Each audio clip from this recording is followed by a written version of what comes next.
Special transmission में हम आपको खुशामदीद कहते हैं। नाजरीन, कोरोना क्राइसिस के दौरान बजट कल कौमी असम्बली में पेश किया जाएगा। कौमी असम्बली में बजट पेश करने से पहले वफाकी काबीना का एक खुसूसी इजलास होगा और फिर वफाकी काबीना से बजट की मंजूरी ली जाएगी। कोरोना वायरस की वजह से गैर मामूली हालात हैं, इसके सबब इस बार बजट इजलास भी जो है ये रिवायत से हट कर होगा और इस हवाले से हुकूमत और अपोजिशन की दो बड़ी जमातों नून लीग और पीपल्स पार्टी के दरमियान एक एग्रीमेंट तय पा गया है, एक मुआहदा हुआ है।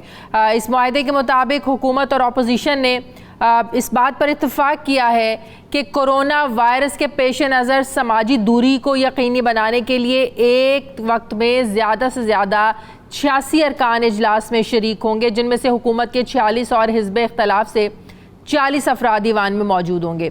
फाइनेंस बिल की ग्रांट और हतमी मंजूरी के मुतालिबात पर ही वोट डाले जाएंगे, जो कि कानूनी ज़रूरत है।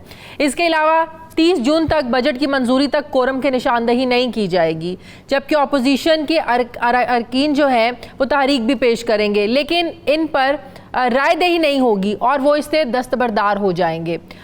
इस मुआहदे पर अमल दरामद हुआ तो यकीनी तौर पर ना तो बजट के अवामिल पर ज़्यादा बहस इस बार हो पाएगी और ना ही बजट में जो मौजूद नकाइस हैं वो अवाम के सामने इस बार आ पाएंगे। लेकिन सवाल ये है कि कोरोना के दौर में ये बजट होगा कैसा? ये आवाम के लिए मुश्किलात लेकर आएगा या फिर आवाम को रिलीफ मिलेगा, ये तो कल पता चल जाएगा। लेकिन फ़िलहाल आपको हम ये बताएं कि आइंदा माली साल के वफाकी बजट का हुजम 7,600 अरब रुपए का होगा, जिसमें टैक्स आमदन का हदफ जो है 4,950 अरब रुपए रखा जाएगा। खसारे की मद में 3,400 अरब से ज़ायद रुपए, जबकि सूद और कर्ज़ों की अदायगी के लिए 3,200 अरब रुपए से ज़ायद का तखमीना लगाया गया है, जबकि दिफा के लिए 1,400 अरब तक जो है ना वो खर्च हो सकते हैं। जबकि IMF ने यह जोर दिया है कि तमाम शोबों पर सेल्स टैक्स की छूट को ख़त्म किया जाए। नॉन फाइलर्स के लिए टैक्स की शरह में इजाफा करने का भी इम्कान है। ये तो आइंदा साल के लिए हुकूमत की जानिब से लगाए जाने वाले अंदाजे हैं। जबकि माली साल 2019 और 20 से मुतालिक इकनॉमिक सर्वे आज मुशीर ख़जाना डॉक्टर अब्दुल हफीज़ शेख ने पेश किया, जिसमें सारी पुरानी कहानी दोहराई गई कि जो हुकूमत को बहरान है, ये मुआशी बहरान विरसे में मिला है, हमारे अखराजात आमदनी से काफ़ी ज़्यादा हैं, बरामदात में इजाफा सिफर था, जबकि डॉलर को सस्ता रखने की वजह से दरामदात दुगना हो गई।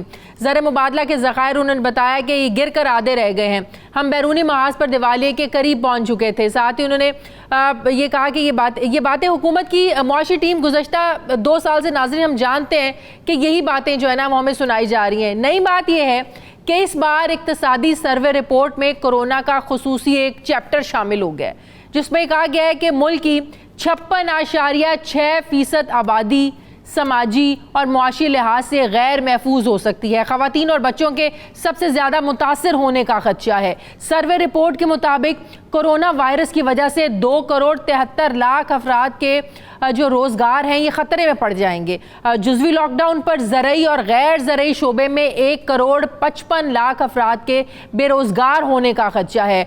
मुकम्मल लॉकडाउन पर 1 करोड़ 91 लाख अफराद की बेरोज़गारी का खदशा है। इक्तसादी सर्वे रिपोर्ट में कहा गया है कि कोरोना से पहले इक्तसादी तरक्की की शरह का तखमीना 3.3% था, जबकि कोरोना के बाद इक्तसादी तरक्की मनफी 0.4% रह गई।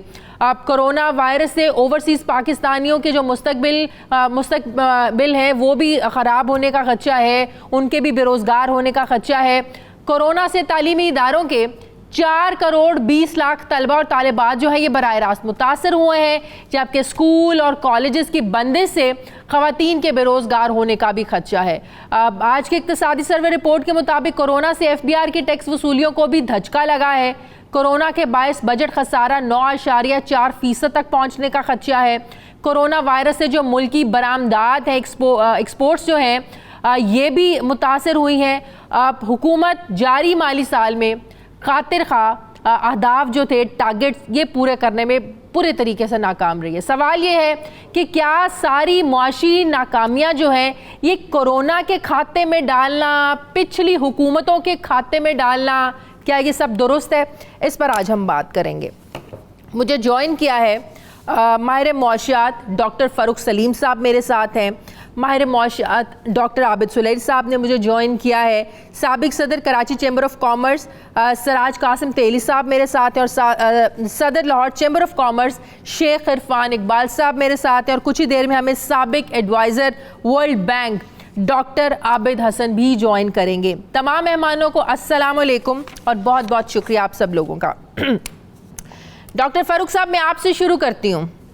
डॉक्टर साहब, इस सर्वे में आज जो इकनॉमिक सर्वे 2019 और 20 की जो एक पिक्चर खींची गई, जिससे तासुर ये मिला कि कोरोना से पहले के हालात बड़े अच्छे थे, यहाँ दूध और शहद की नहरें बहती थीं, सब कुछ जो ख़राब है ये कोरोना ने किया है, गैर मुल्की ज़र मुबादला के ज़खायर भी गिर गए। बात यह है कि कोरोना से पहले के हालात भी डॉक्टर साहब आप भी जानते हैं कोई आइडियल हालात नहीं थे। ये हुकूमत IMF में भी गई, डिस्काउंट रेट जिस तरीके से बढ़ा, फिर उसके नतीजे में फिर जो महंगाई हुई ये भी किसी से ढकी छुपी नहीं है। इसके अलावा करेंसी को जिस तरीके से डीवैल्यू किया गया, फिर जो कर्जे बढ़े ये भी हम सबके सामने है। तो क्या पिछली हुकूमतों पर डालना और ये कोरोना पर डालना, क्या ये सब दुरुस्त है? इस हुकूमत की कारकर्दगी क्या बहुत अच्छी थी? हकीकत ये है कि माली साल जो है उसमें कोरोना का जो दखल है वो 3 महीने का है। 3 महीने। तो 9 महीने जो है माली साल के, उसमें कोरोना का कोई ताल्लुक नहीं है, क्योंकि कोरोना तो हमारे यहाँ पहला पेशेंट जो है वो फरवरी की 26 तारीख को और मार्च में जाके फिर पहली मौत जो रिकॉर्ड पे आई वो मार्च के महीने में थी। तो 3 महीने तो कोरोना का असर जरूर है, लेकिन उससे पहले ही आप 2-4 चीजें देख लीजिए जो कि अब इकोनॉमिक सर्वे खुद से कह रहा है। वो तैयारी आपकी कर रहा है कोरोना से, आपको बताता है कि कोरोना कोरोना कोरोना कोरोना और 270 दफा उसका जिक्र होता है, लेकिन फिर असलियत आ रहा है। असलियत वो ये बताता है कि हमने जो बजटरी खसारा है वो हमने तखमीना लगाया था 7.5% का, लेकिन वो तो कहीं 9.5% पे चला गया। अब ये 2% डिफरेंस बनता है, इसका असर क्या है? इसका मतलब ये बनता है कि तकरीबन 800 अरब से 1000 अरब की हुकूमत से कहीं ना कहीं गलती हो गई। फिर GDP के हवाले से जो हमारी मजमूई पैदावार है वो ये बताता है कि 2 साल पहले 5.5% थी, फिर वो 3 कुछ पे पहुंच गई और इस साल वो माइनस में, मनफी में चली गई। अब ये मनफी वाला मामला जो है ये पाकिस्तान में पिछले 68 ईयर्स में नहीं देखा गया। तो 68 सालों का रिकॉर्ड टूटा है, 68 इयर्स का रिकॉर्ड टूटा है। हमने कभी आज तक मजमूई पैदावार हमारी मनफी में नहीं गई, जो कि आपको इकोनॉमिक सर्वे बताता है कि वो चली गई। अब आम आदमी के हवाले से इन सारे नंबर्स का क्या खेल बनता है? देखिए 2 चीजें हैं। एक तो ये है कि अगर GDP आपकी 2%, अगर GDP आपकी 5% से ग्रो कर रही थी और अब वो मनफी पे चली गई, तो आप अंदाजा कीजिए तकरीबन 2 करोड़ और 2.5 करोड़ पाकिस्तानियों के दरमियान में, इसका मतलब है कि उनकी बेरोजगारी होने चली है।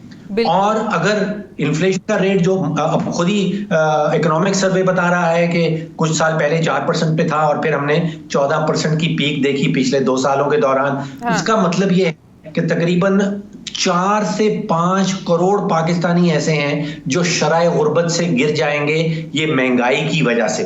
तो इसका जो इम्पैक्ट है अवाम के ऊपर, नंबर्स को आप छोड़ दें, वो तो जो इकोनॉमिस्ट हैं वो बैठ के नंबर छानते रहेंगे और आपस में बहस करते रहेंगे, लेकिन अवाम के ऊपर 2 इम्पैक्ट और अवामी इशारे जो हैं वो सिर्फ 2 हैं, और वो है बेरोजगारी और महंगाई। तीसरी चीज जो है वो आम आदमी नहीं समझता। और इन दोनों चीजों के हवाले से जो हाल पाकिस्तान की मईशत का हुआ है, ये पहले शायद 70 साल की माशी तारीख में नहीं हुआ। बिल्कुल सही। आबिद सुलैरी साहब, आपकी क्या फाइंडिंग्स है? अगर मैं आपसे पूछूं, जो आज इकोनॉमिक सर्वे और जो पिक्चर खींची हफीज शेख साहब ने आज, लगता है कि 3 कोरोना के जो महीने थे ये पिछले 9 महीनों पे बिल्कुल भारी पड़ गए। जी, कुछ हद तक मेरा ख्याल है कि जस्टिफाइबल है, चूँकि पूरी दुनिया जो है वो इस वक्त एक आलमी कसाद बाजारी का शिकार है और पाकिस्तान उस पर नहीं बच सकता है। लेकिन अगर हम देखें तो उसमें 3-4 चीज़ें ऐसी थी जिसका कि अनड्यू क्रेडिट लेने की गालबन कोशिश की गई। मसलन ये कहा गया कि जो टैक्सेस है, रिकॉर्ड टैक्सेस वो कलेक्ट किए, लेकिन उसमें अगर हम स्टेट बैंक का मुनाफा जो है वो निकाल दें जो कि बहुत हाई मार्कअप की वजह से था। तो मेरा नहीं ख्याल कि वो टैक्सेस जो थे, जो रेवेन्यू कलेक्ट हुआ, वो बड़ा हाई था। इसी तरीके से जब हम बात करते हैं 130% बैरूनी सरमायाकारी में इजाफा, तो वो यकीनी तौर पे उसके लिए हमें 1 साल पहले की देखना होगा कि उसकी बेस जो थी वो बहुत कम थी। तो ये सारी बातें अपनी जगह, लेकिन इसमें इस बात से मुफिर नहीं है कि पाकिस्तान की इकॉनमी जो है वो कोरोना से यकीनी तौर पे बहुत बुरे तरीके से हिट हुई है। तकरीबन $14 बिलियन जो है उसका पिछले 3 महीनों में इकॉनमी को हिट लगा है। और ऑन टॉप ऑफ इट जो मुझे इस वक्त इससे ज़्यादा फिक्र है वो लोकस की है, चूँकि जो नंबर्स को अगर हम देखें तो एग्रीकल्चर का शोबा है जिसमें कि आपको वाहद शोबा जिसमें थोड़ी सी मुस्बत पेशरफ्त नज़र आई, लेकिन 30 जून तक मेरा डर ये है कि लोकस के अटैक की वजह से शायद वहाँ पे भी जो रिवाइज नंबर्स आएंगे वो नंबर्स बहुत पॉजिटिव नहीं होंगे और ज़राअत भी हमारी मुतासर होगी। पिछले 2 महीने से लोकस जो है, अगर इसको इस सीज़न में हम मुकम्मल तौर पे कंट्रोल कर भी लेते हैं तो तब भी 250 अरब रुपए का नुकसान जो है वो हमारी फसलों और बागात को ये कर जाएगा। अगर खुदा न खास्ता ये कंट्रोल नहीं होता तो 1 ट्रिलियन रुपए तक का सिर्फ इस साल का नुकसान है। तो ये लोकस का जो अटैक है, ये शायद कोरोना वाले अटैक के साथ साथ हमारी इकॉनमी के लिए एक मज़ीद बड़ा चैलेंज बन जाएगा एग्रीकल्चर के शोबे में, जहाँ पे थोड़ी सी पॉजिटिविटी नज़र आ रही थी देखने की। सही। शेख इरफान साहब, कोई एक्सपेक्टेशंस हैं इस बार कि हुकूमत जो है वो रिलीफ दे? कहा जा रहा है कि नए टैक्सेस नहीं लगाए जाएंगे, ज़्यादा आम आदमी पर बोझ नहीं डाला जाएगा, रिलीफ देने की बातें तो हो रही हैं, लेकिन आपको लगता है कि इस बार भी वही अल्फाजों का गोरख धंधा, हिंसों का, अल्फाजों का हेर फेर होगा और आवाम के लिए कुछ नहीं होगा इस बजट में? देखिए जी, बहुत अच्छी बातें इन्होंने बता दी पहले मुझसे जो पहले मुकर्रीन है, और जो चीज़ नज़र आ रही है वो ये कि अगर इस गैर मामूली सूरत हाल में अगर गैर मामूली फैसले ना किए गए तो मामला और मुश्किल की तरफ चले जाएंगे। और मुझे उम्मीद है कि गवर्नमेंट इसको बहुत सीरियसली ले रही है और मुझे लगता है कि बिज़नेस में रिलीफ भी मिलेगा, टैक्स में रिलीफ भी मिलेगा और चीज़ों को बेहतर तरीके पे किया जाएगा। और जो दूसरी बात जो ख़ास तौर पे कहना चाहता हूँ कि हमारा इंटरेस्ट जो रेट है वो तकरीबन 13.25 से 8% पे है। लेकिन जब आप पूरे इस रीजन का देखें, जब आप इसको पूरे रीजन को देखें तो मलेशिया 2% पे है और चाइना 3.85% पे है, इंडिया 4% पे है और श्रीलंका 5.5% पे है, बांग्लादेश 6% पे है। हम अभी भी इनसे बहुत ज़्यादा है। हमें थोड़ा इसमें इंटरेस्ट रेट और कम करना पड़ेगा ताकि इसका बिजनेस को फ़ायदा हो सके। प्लस हमारी इंडस्ट्री आपको पता है -5.6 पे गई है और इस पे बहुत ज़्यादा इस चीज़ का असर आया है। तो हमें इसके लिए रिलीफ देना पड़ेगा, हमें पैकेजेस देने पड़ेंगे ताकि लोगों का काम चल सके, क्योंकि कोरोना के बाद जो अब सबसे बड़ा मसला है ना लोगों के पास है वो कैश फ्लो का। कैश फ्लो की बहुत कमी है, एक लिक्विडिटी की बड़ी कमी है। तो गवर्नमेंट को इसके लिए नए पूरे प्लान लेके आने पड़ेंगे, पैकेजेस लेके आने पड़ेंगे ताकि लोग अपना बिजनेस आगे चला सकें। और इसमें मैं एक और बात आपके प्लेटफॉर्म से कहना चाहता हूं कि इस वक्त जो सूरत हाल है, हमें इस वक्त जितनी भी IMF की कंडीशनलिटीज़ हैं उसको थोड़ा सा एक साइड में रख देना चाहिए। जो हमारे साथ हालात है, आपको पता है कि हमारी इकोनॉमी में ब्लैक ग्रे हमारा उसमें उसका मतलब है कि उसका हमेशा से असर रहा है। तो जैसे FATF ने जैसे कहा, लेकिन इस बार जो इन्होंने कंस्ट्रक्शन इंडस्ट्री के ऊपर दिया है कि रिलीफ दिया उसके ऊपर कि आपके सोर्स ऑफ इनकम नहीं पूछा जाएगा। तो मेरे ख्याल में गवर्नमेंट को बजट में कल इस चीज़ को भी अनाउंस करना चाहिए कि बाकी सेक्टर्स में भी इसी तरह रिलीफ दिया जाए ताकि इस इकोनॉमी में मनी पोरिन हो। जब तक मनी पोरिन नहीं होगी ये इकोनॉमी का पहिया नहीं चलेगा। और मैं समझता हूँ लेकिन इसके साथ साथ और जो मामलात हैं वो इससे जुड़े हैं। FATF का मामला है जिसमें मनी लॉन्ड्रिंग है, ब्लैक मनी है। अगर इसी तरह की आप इंसेंटिव्स लेकर आते रहेंगे, जो बैरूनी दुनिया का जो प्रेशर है वो बर्दाश्त हम नहीं कर सकेंगे। मैं आपकी बात बिल्कुल मानता हूँ, लेकिन देखिए गैर मामूली सूरत हाल है। गैर मामूली सूरत हाल में हमें कुछ ऐसे मेजर्स लेने पड़ेंगे ताकि चीज़ें चलें जिससे आपका व्हील जो है ना वो मूव करे। अगर हम उस पर पाबंदियाँ लगाते रहेंगे और ये कोविड का हम करते तो अभी अब -0.4 पे हैं, तो मेरा ख्याल में जैसे IMF कहता है कि खुदा ना खास्ता अगर इस तरह से चलता रहा तो ये 5 पे भी जा सकता है, 2.2 तक जा सकता है माइनस। तो अगर हम वहाँ पे चलेंगे तो फिर रिवाइवल और मुश्किल हो जाएगा और हमारे लिए बहुत प्रॉब्लम हो जाएगी। मुझे उम्मीद है कि गवर्नमेंट इस चीज़ को पूरी तरह सीरियसली ले रही है और चीज़ों को इंशाल्लाह बेहतर तौर पे आगे लेके आएगी। सही।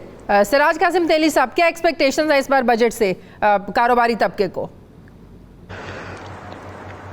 बिस्मिल्लाहिर्रहमानिर्रहीम। देखिए, बात ये सही है कि इस वक्त एक्स्ट्रा ऑर्डनरी टाइम्स है, बहुत ही ये कह सकते हैं फोर्स मेजोर टाइप की चीज़ें हैं और एक्स्ट्रा ऑर्डनरी टाइम्स में एक्स्ट्रा ऑर्डनरी फैसले होने चाहिए। हमारी एक हफ्ता पहले हाफिज शेख साहब से जूम पे मीटिंग हुई है कराची चैम्बर की। अच्छा। और उसमें हमने यही कहा है कि देखें, इस वक्त हर साइज का बंदा फंसा हुआ है, बड़े से बड़ा इंडस्ट्रियलिस्ट फंसा हुआ है, छोटा इंडस्ट्रियलिस्ट हो, एसएमईज हो, इंपोर्टर हो, एक्सपोर्टर हो या छोटा ताजिर हो, दुकानदार हो, सो एवरीबडी सफरिंग। तो आप मेहरबानी करके जो भी रिलीफ देना चाहते हैं वो अक्रॉस द बोर्ड दे। और हमारी सजेशन ये थी कि 3-4 चीज़ें जैसे कि बात हो रही थी, एक टैक्सेस है, सेल टैक्स है, विदहोल्डिंग टैक्स है, एफईडी है, जो भी टैक्सेस है उसको हम तो कहते हैं ऑफ कर दो। अब अगर ये सारी चीज़ें, हम ये नहीं कह रहे कि परमानेंट कर दो, हम कह रहे हैं 1 साल के लिए आप ऐसे रिलीफ दो कि देखो ये साल है ना, ये सर्वाइवल का साल है। अगर आप सर्वाइवल करा सकते हो बिजनेसेस का और वो सर्वाइवल अगर होगा तो आगे आपको टैक्सेस मिलेंगे, वरना नहीं मिलेंगे। तो इस वक्त आपको अपने रेवेन्यू को इतना मिनिमाइज करना चाहिए कि जो आपका बेयर मिनिमम काम चल सके। और आपको टैक्सेस में कम करना है, आपको यूटिलिटीज को कम करना है। आप टैक्सेस तो कह रहे नए लगा ही नहीं रहे। अच्छी बात है, अभी तक तो यही कह रहे हैं कि नए टैक्सेस नहीं लगे। टैक्सेस कम करेंगे। नए की बात नहीं हो रही। मेरी उससे जब बात हुई है शेख साहब से, नए टैक्सेस नहीं लगा रहे। मैंने यहाँ तक स्पेसिफिक पूछा कि देखो मसला नए टैक्सेस का नहीं है, मसला ये है कि आप रिलीफ कितना दोगे। अच्छा। आप जो एग्जिस्टिंग टैक्स है या एग्जिस्टिंग यूटिलिटीज है उसमें कम करना है। तो उन्होंने मुझसे ये जरूर वादा किया है कि this will be a relief budget now. मैंने बोला आप ये ना कहें कि टैक्स फ्री बजट होगा, आपका रिलीफ बजट होगा। और मैंने ये सारी चीजें, मैं बिल्कुल ये नहीं कह रहा कि परमानेंट, जैसे सेल टैक्स है हम तो कहते हैं आधा कर दो, मगर वो 2-4-5% जो भी कम करते हैं परमानेंट ना करें, 1 साल करें। मगर 1 साल में आप कोशिश करें अक्रॉस द बोर्ड सारे बिजनेसेस को सर्वाइव करने का मौका मिले, कैश फ्लो क्रिएट हो जाएगा, कॉस्ट ऑफ डूइंग बिजनेस नीचे जाएगी, तो ऑटोमेटिकली ये बिजनेसेस चलेंगे तो आपको टैक्स देंगे। ये बड़ा सिंपल फॉर्मूला है, सिंपल सी चीज है। हम बड़े इकोनॉमिस्ट नहीं है, मगर हमारा तजुर्बा है 50 साल का। हम ये समझते हैं कि इस वक्त सर्वाइवल का मामला है। इस वक्त इस मुल्क के बिजनेसेस का, चाहे बड़ा हो चाहे छोटा हो, उसके सर्वाइवल का मामला है। And the government has to do things. और ये बहुत सी अच्छी चीजें भी की है, बहुत से मसले भी है। जैसे इंटरेस्ट रेट की बात हो रही थी, मुझे समझ में नहीं आता ये रजा बाकिर साहब क्या चाहते हैं। ये किस्तों में कम करते हैं मैं, और ये कोरोना से पहले से मैं लड़ रहा हूँ और काफी अरसे से लड़ते लड़ते थक गए। ये कोरोना ने मेहरबानी की कि रजा बाकिर को समझाया, मगर अभी भी वो पूरा समझा नहीं है। अल्लाह करे कि वो 4% पे ले आए। ये डिस्काउंट रेट है, ये इंटरेस्ट रेट नहीं है। इसके बाद भी जब बैंक वाला आगे बोरोवर को देगा तो 2-3% अपना स्प्रेड लगाएगा। तो ये 4 पे होगा तो 6-7% में मिलेगा। तो ये मेरा मकसद, it has to be a relief budget and it has to be a survival budget. अगर सर्वाइव होगी इंडस्ट्री, अगर बिजनेस से सर्वाइव होंगे तो आपको आगे आपका मुल्क चलेगा, वरना मुल्क चौक हो जाएगा। सही। फारूक सलीम साहब, जो बातें सिराज कासिम तेली साहब कह रहे हैं डिस्काउंट रेट के हवाले से और टैक्सेस के हवाले से, नए टैक्सेस तो लग नहीं रहे, लेकिन जो एग्जिस्टिंग जो टैक्स ऑलरेडी हैं इनको कम करना क्या हुकूमत के लिए मुमकिन है? क्योंकि आज भी हफीज़ शेख साहब ने कहा कि टैक्स हदफ के हुसूल में नाकामी का जिम्मेदार भी कोरोना है। जो हमारा टैक्स रेवेन्यू कलेक्शन है इसमें भी हमें खसारे का सामना है। पिछले माली साल में आपने देखा 5500 अरब का जो टारगेट रखा गया था वो अचीव नहीं हुआ। इस बार जो 4900 अरब का टारगेट रखा गया है, मजीद टैक्सेस कम होंगे क्या? ये टारगेट फिर अचीव करना मुमकिन होगा हुकूमत के लिए इस माली साल में? देखिए, बहुत सारे तजादात सामने आ रहे हैं। अब कहा जा रहा है कि इस साल 3,900 अरब के रेवेन्यूज इकट्ठे किए हैं और अगले साल का टारगेट आपने बताया 4,900 का है, तो 1,000 अरब रुपए के अगर इजाफी टैक्सेस नहीं लगाए जाएंगे तो फिर ये रेवेन्यू कहाँ से आएगा। दूसरी बात, रिलीफ की बात हो रही है, मुसलसल रिलीफ की बात की जा रही है। देखिए, अगर मेरी आमदन 5 लाख रुपए महाना है और मेरे अखराजात 8 लाख रुपए महाना है, तो कोई दुनिया का अक्लमंद शख्स, कोई भी सेन शख्स मुझसे कोई तवक्को रख सकता है कि मैं किसी की मदद कर सकता हूँ? बिल्कुल सही। हुकूमत पाकिस्तान खुद से ये कह रही है कि इस साल हमारा जो बजटरी खसारा होगा वो 3,500 अरब से 4,000 अरब तक का होगा। यानी कि हुकूमत चली है 4,000 अरब के कर्जाजात लेने के लिए। तो फकीर हुकूमत है और इनसे अगर हम तवक्को रखें कि भाई हुकूमत हमें कोई रिलीफ दे देते, हुकूमत तो खुद कर्जे लेने चली है, तो हुकूमत रिलीफ कैसे दे सकती है? देखिए, इस्लाहात के ऊपर, स्ट्रक्चरल वीकनेसेस जिसको हम कहते हैं, उसके ऊपर कतन फोकस नहीं हो रहा। आप देखिएगा कि पिछले साल के बजट में 700 अरब रुपए की ग्रांट्स दी गई पब्लिक सेक्टर एंटरप्राइजेस को, 250 अरब की ग्रांट्स दी गई, 250 अरब की सब्सिडीज दी गई पब्लिक सेक्टर एंटरप्राइज को। 1,000 अरब हम टैक्स का पैसा, टैक्स की तिजोरी से निकाल के ये पाकिस्तान रेलवेज, पाकिस्तान स्टील और पीआई में डबो देते हैं। जब तक इनके ऊपर इस्लाहात नहीं लाई जाएंगी और कोई तरीका नहीं है। देखिए, पूरी दुनिया में रिसेशन है, दुनिया का कोई भी मुल्क इस वक्त पाकिस्तान में इन्वेस्ट करने के लिए तैयार नहीं है। पाकिस्तान के अपने इन्वेस्टर जो हैं वो कहीं इन्वेस्टमेंट करने नहीं चले हैं। एक ही रूट बचा है कि पाकिस्तान की हुकूमत इस्लाहात लाए, जो उसके इखराजात हो रहे हैं, जो उसके खसारे हो रहे हैं। आप 2,000 अरब का सर्कुलर डेट बिजली की शक्ल में हमने एक खड़ा कर रखा है। कोई $2 की सालाना गैस सेक्टर में चोरी हो जाती है। ये 3 बड़े बड़े अखराजात मैंने आपको बताए हैं। आप इस बजट में भी देखिएगा, कम से कम 700 रुपए की ग्रांट्स नजर आएंगी, कम से कम 200-250 अरब की सब्सिडीज नजर आएंगी। ये पैसा कहाँ जा रहा है? 1,000 अरब का कम से कम एक नुकसान कर देंगे अपने बिजली के सेक्टर में। तो ये जब तक हुकूमत अपने अखराजात की स्ट्रीम को ठीक नहीं करेगी, उसमें इस्लाहात लाएंगी, बाकी सब नारे हैं, बाकी सब फजूलियात की बातें हैं। बिल्कुल सही है। आबिद सुलैरी साहब, फिस्कल डेफिसिट इस बार 9.1% कहा जा रहा है कि तारीख के सबसे बड़े खसारों में से खसारा है। इस साल क्या एक्सपेक्टेशंस रखी जाए इसमें? इस साल क्या तवक्को है? मेरा ख्याल है कि हमें ना इस वक्त सिनेरियोज को देखना होगा और यही वजह है कि IMF जो है वो इस वक्त आपके साथ पहले क्वार्टर के बाद दोबारा बैठेगी अपने एक्सटेंडेड फंड फैसिलिटी प्रोग्राम को रिव्यू करने के लिए। हमें नहीं मालूम कि कोविड जो है वो क्या सिचुएशन अख्तियार करेगा, हमें नहीं मालूम कि लोकस जो है वो क्या सिचुएशन अख्तियार करेगा, और यही वजह है कि इस वक्त एक बिजनेस एज यूजुअल होगा और एक खुदा न खास्ता वर्स्ट केस सिनेरियो होगा।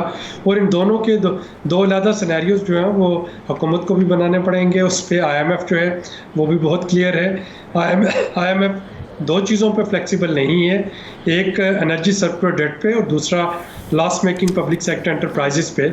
उसके अलावा अगर कोई फिस्कल डेफिसिट होता है जो कि कोविड पे एक्सपेंस करने से होता है या सोशल प्रोटेक्शन देने से होता है या बिजनेस स्टिमुलस देने से होता है, तो IMF उसको नॉन पॉलिसी फिस्कल स्लिपेज के तहत इग्नोर कर रही होगी। और यही चीज़ जो है, ये कल हमें पेरिस क्लब वालों ने भी हुकूमत को कहा है कि वो जो कर्जे रीशेड्यूल किए जा रहे हैं वो कुशन जो है वो कोविड के इलाज के लिए लगना चाहिए या सोशल प्रोटेक्शन के लिए, उसको नॉन डेवलपमेंटल एक्सपेंडिचर पे नहीं लगने देंगे। तो किस्सा मुख्तसर इस वक्त ये है कि तमाम दुनिया जो है वो फिस्कल डेफिसिट में जाएगी, तमाम दुनिया जो है उसमें खसारा होगा। खसारे की नौयत देखना होगी कि अगर तो वह खसारा जो है वो loss making public sector enterprises की वजह से है या एनर्जी सर्कुलर डेट की वजह से है, तो फिर शायद दुनिया भी एक्सटर्नल असिस्टेंस नहीं करेगी हमारी।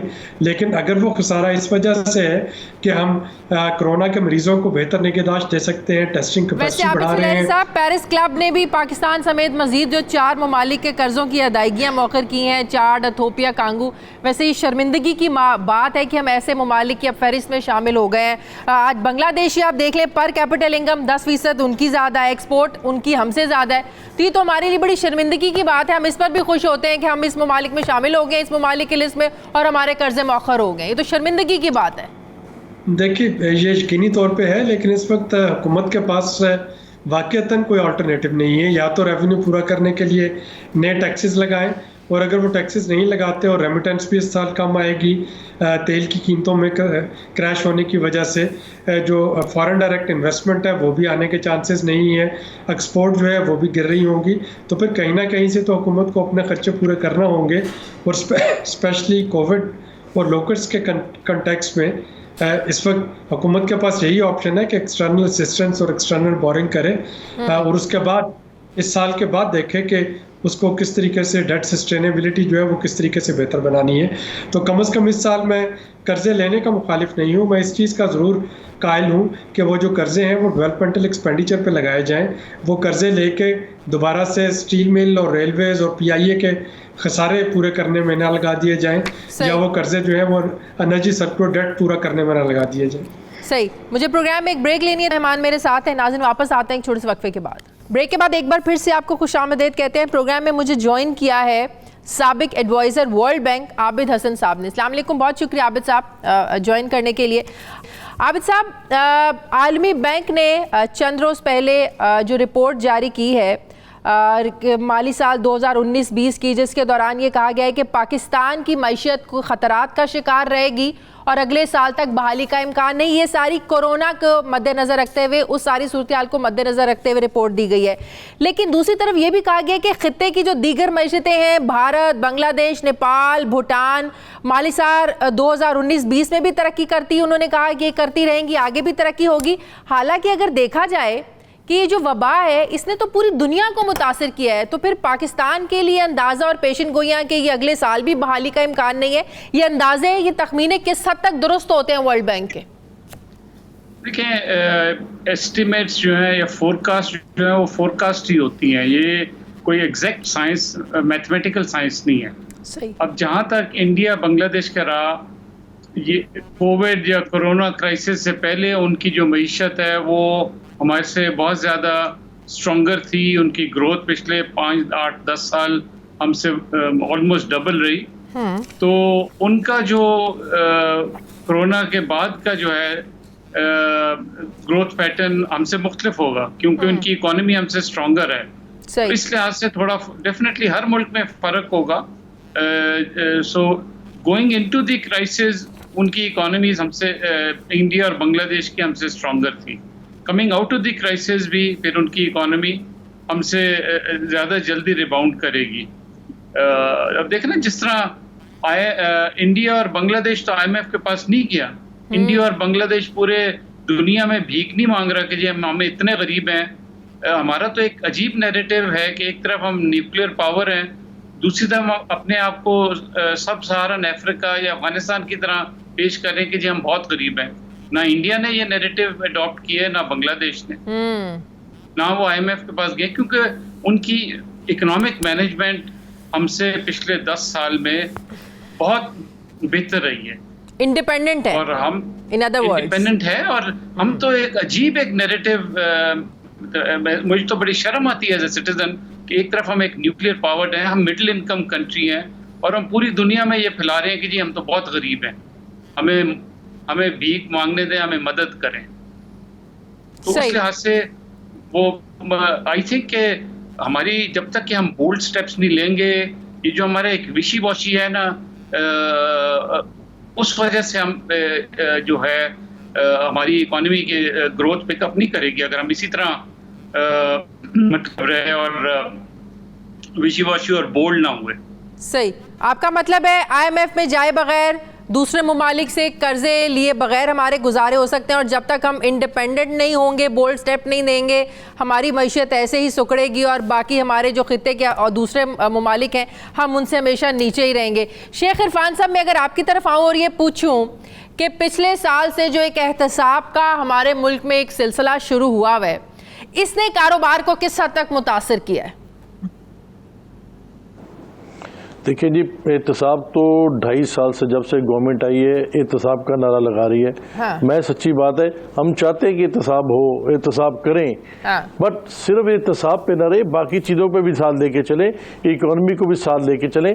मैं गवर्नमेंट के ख़िलाफ़ नहीं, लेकिन मैं समझता हूं कि गवर्नमेंट को अब ये नारा खत्म कर देना चाहिए।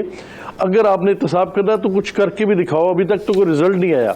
हाँ। और अगर आपने रिजल्ट नहीं ओरिएंटेड नहीं करना एहतसाब, तो फिर एहतसाब का नारा खत्म कर देना चाहिए और फिर हमें दूसरी तरफ सिमत में चलना चाहिए, ताकि हम अपनी डायरेक्शन को चेंज करके कुछ देखिए एक्स्ट्रा ऑर्डिनरी कंडीशन में एक्स्ट्रा ऑर्डिनरी डिसीजन लेने पड़ने हैं, हमें उसके ऊपर फोकस करना पड़ेगा। हमें अपनी इकोनॉमी को बेहतर करना है। अगर हम IMF के उसी के रहे कि जी उस FATF ने ये कह दिया, हम ये नहीं कर सकते, हम उसमें नहीं जा सकते, तो फिर हम ऐसे ही रहेंगे, फिर हम लंगले लूले इसी तरह से हम चलते रहेंगे।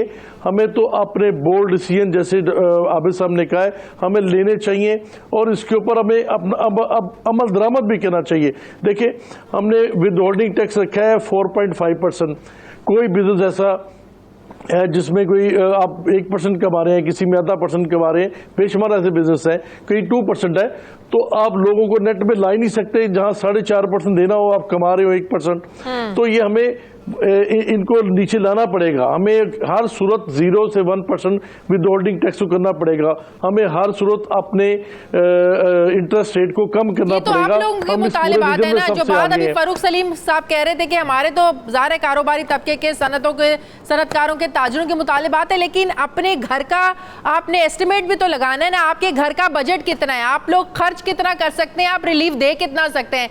ये तो नहीं है कि आपके बिल्कुल फारूक सलीम साहब ने बिल्कुल सही बात कि अगर आपकी जो इनकम है वो 5 लाख है, खर्चा आपका 8 लाख है, तो आप दूसरे की मदद तो नहीं कर सकते, किसी घर से बाहर तो किसी को रिलीफ नहीं दे सकते। तो मसला ये कि घर की इकोनॉमी भी तो देखते हैं, तो फिर ही किसी को रिलीफ मिल सकता है ना। एग्जैक्टली मैं आपकी बात बिल्कुल इस पे मैं मुत्तफिक हूँ।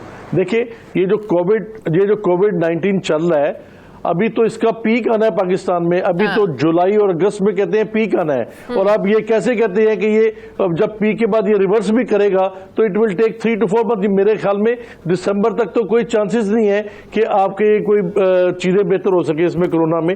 तो हमें देखिए अब 3 चीजें हमें करनी पड़नी है। एक हमें लाइफस्टाइल अपना चेंज करना पड़ना है, एक हमें बिजनेस स्ट्रेटजीज चेंज करनी पड़नी है, एक हमें अपनी इकोनॉमिक पॉलिसीज को नए सिरे से डिजाइन करना है। अगर हम ये नहीं करते तो फिर हम कामयाब नहीं हो सकेंगे। सही। सिराज कासिम तेली साहब, आपका भी मैं इसी पर टेक लेना चाहूंगी कि आप लोगों की भी ज़ाहिर कारोबारी तबके के यही मुतालिबात हैं, लेकिन आप लोग नहीं समझते कि करप्शन इस वक्त मुल्क का सबसे बड़ा मसला है। अकाउंटेबिलिटी का प्रोसेस अगर शुरू किया है तो उससे किसी एक तरफ अब लगना चाहिए। ये नहीं कि अकाउंटेबिलिटी के नाम पर आप लोगों को सिर्फ हिरासा करते रहें, अगर किसी से रिकवरी नहीं हो रही है लेकिन आप इसी नारे को 5 साल जो है ना वो चलाते रहें ऐसे ही। एक बात आप नोट करें कि ये 70 साल से ये मुल्क सिर्फ ब्यूरोक्रेट चलाते हैं, ये ना पॉलिटिशियन चलाते हैं ना फौज चलाती है, और ये हकीकत है। वो पॉलिटिशियंस को भी और फौज को भी वो फीड करते हैं, वो चलाते हैं, कंट्रोल वो करते हैं, नंबर 1। नंबर 2, अगर ये चीज़ ना होती हमारे यहाँ जेन्युइन हुकूमतें जेन्युइन तरीके से चलती होती तो आज ये हाल ना होता। इसमें कोई दो राय नहीं है। बोलते नहीं है लोग, मगर हकीकत ये ग्राउंड रियलिटी ये है। मगर इस वक्त बजट की और इसकी बातें, तो मैं एक बात ये क्लियर कर दूं, जो आपके जहन में है कि फिस्कल स्पेस नहीं है हुकूमत के पास तो कहाँ से रिलीफ देगी।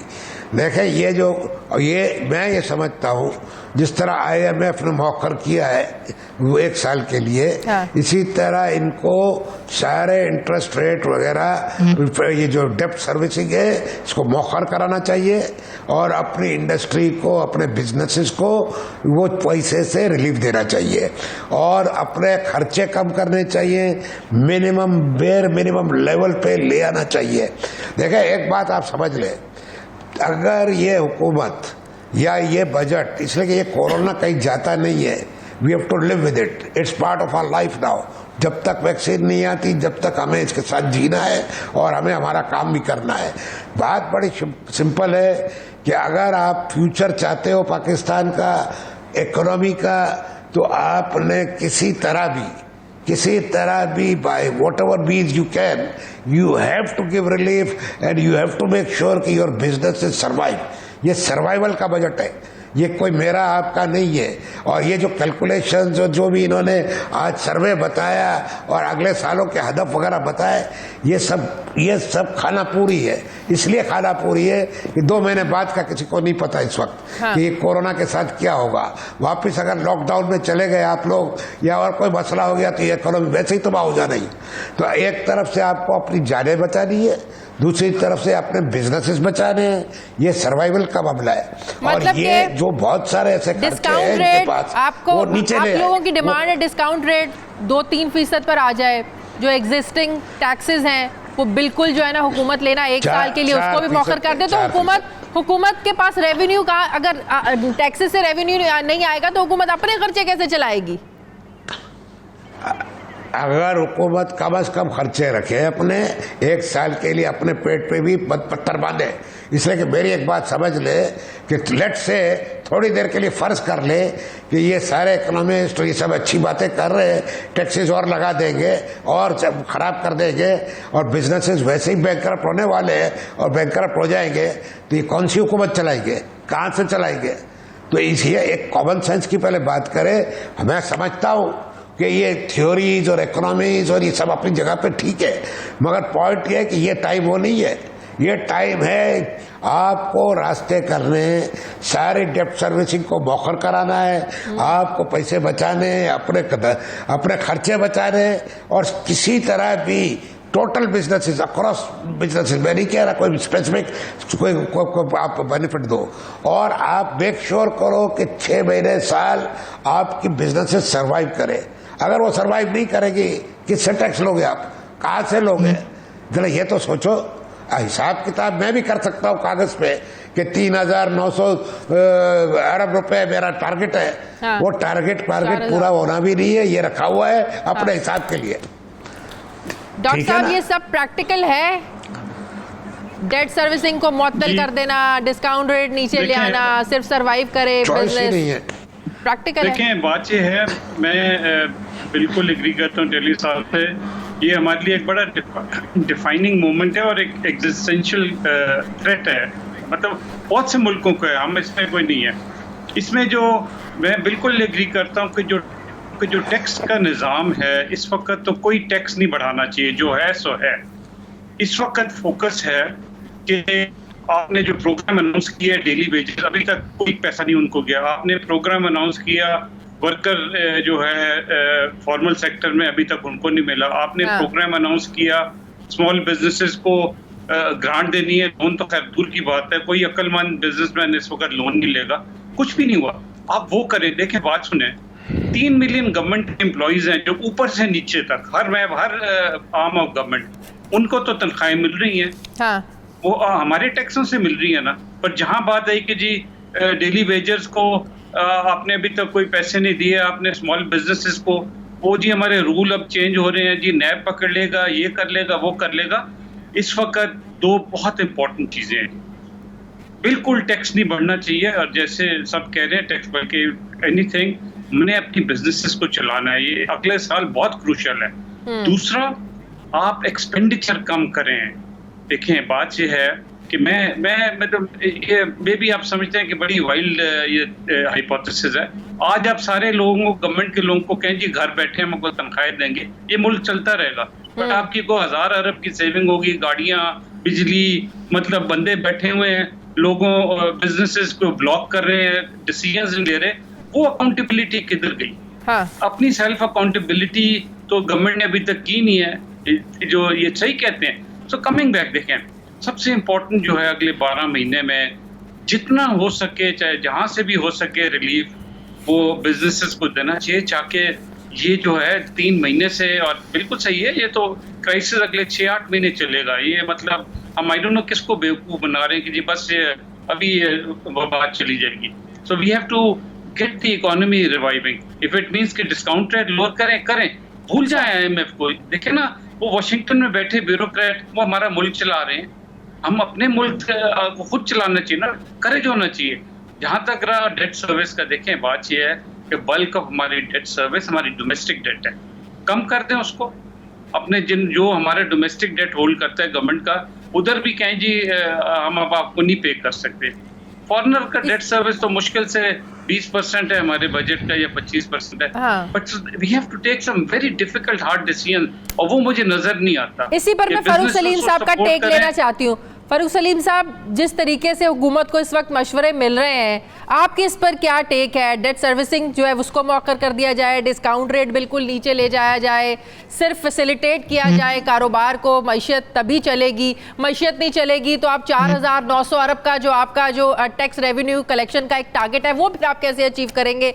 आप एग्री करते हैं ये सब इतना प्रैक्टिकल है? भूल जाए IMF को, ये भी कहा जा रहा है। देखिए, डेट सर्विसिंग की बात हो रही है। मैं पिछले साल के बजट के हवाले से आपके सामने फिगर रख दूं। जो 2,900 अरब की अमाउंट मुख्तस की गई थी कर्जाजात की वापसी के हवाले से, वो 88% अंदरूनी कर्जाजात थे और 12% बैरूनी कर्जाजात हैं। तो बैरूनी कर्जाजात का बोझ पाकिस्तान के ऊपर सिर्फ और सिर्फ 12% आता है। 88% कर्जाजात जो है वो हमारे मुल्क के अंदर है। ये ऐसे कहीं नहीं दुनिया में होता।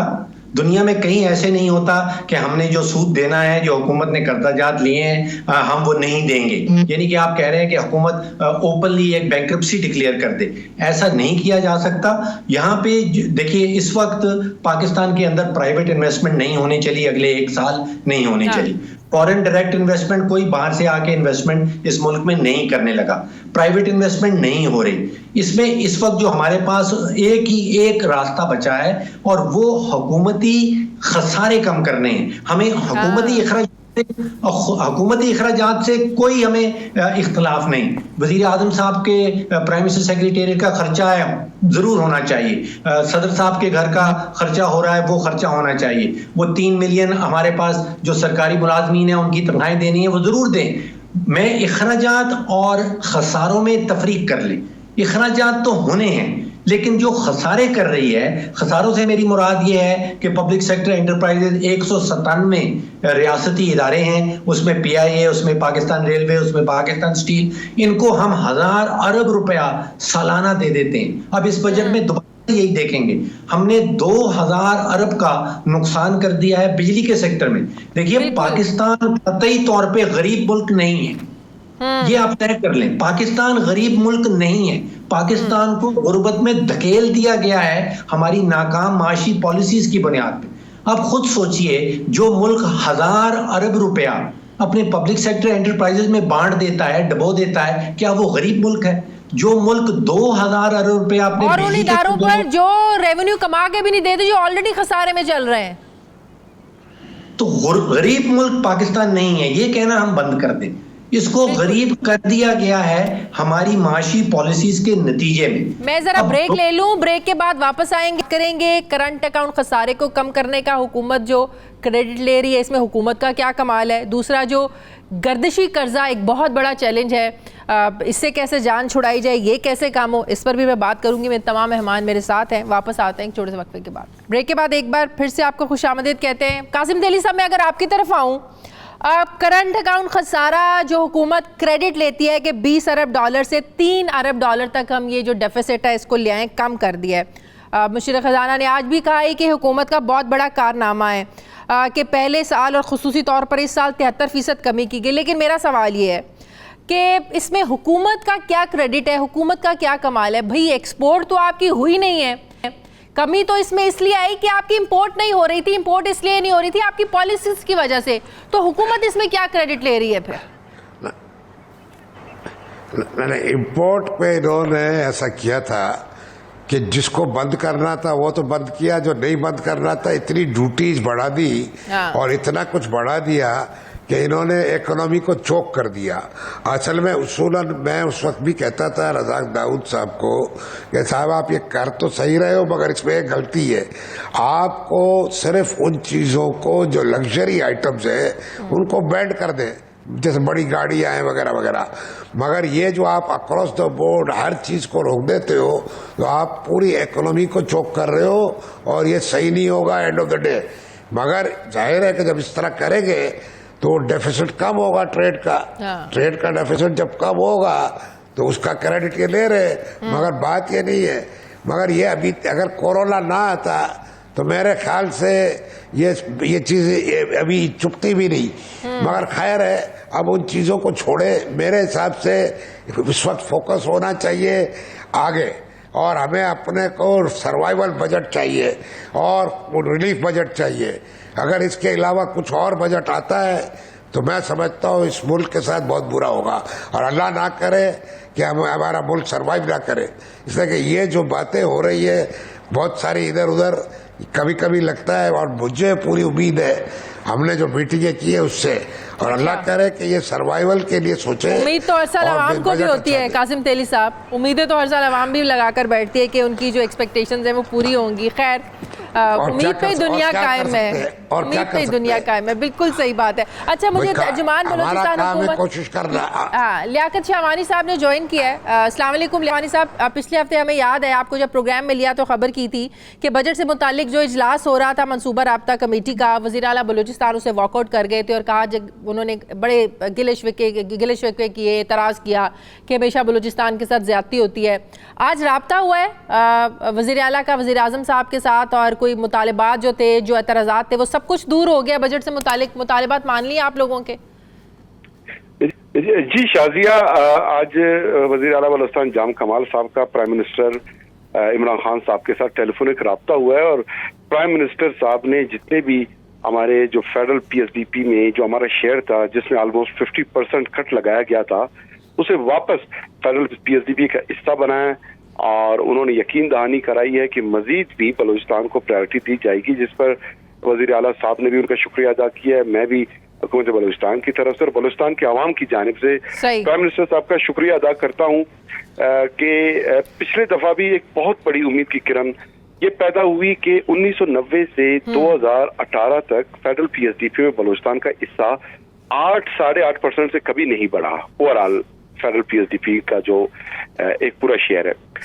लेकिन पिछले साल जो है ये 13.5% तक इसको बढ़ाया गया, और 82 बिलियन रुपए बलूचिस्तान के लिए एलोकेट किए गए।